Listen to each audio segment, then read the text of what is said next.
Hola, students. We're now done with our atmosphere unit. That usually takes, a month, and we're just going to wrap it up. And now we're moving on to weather, which usually takes another month. But we're just going to go ahead and do that in about a week. Um, there is not going to be any sort of test when we're done with one unit and we start another because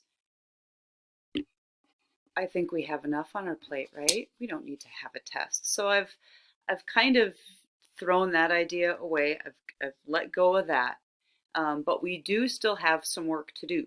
So today, um, all I all I want you to do is just kind of get introduced to um, the difference between weather and climate, and then the very, very important component of weather, clouds. And clouds can um, they do a nice job of describing how the water cycle works, and they also indicate different types of weather. So I just figured we'd start there.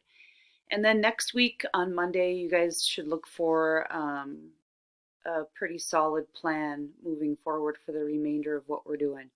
Um, I have to really condense the weather unit, so I'm just going to hit a couple standards pretty hard, and then I'm just going to spend some time teaching you a little bit about forecasting and um, how to interpret weather maps and Doppler radar and stuff like that.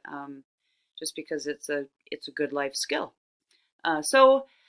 Today, just go through this Google Doc here. Google Classroom actually makes a copy for you, and within the Google Doc, there are 4 different little videos. They're like 3 minutes to 5 minutes long, and just a couple questions that go with each of them. Go ahead and answer those questions and then turn this in. And then on Monday, I'll give you the plan for the rest of the weather unit. Have a great weekend, and I'll talk to you Monday.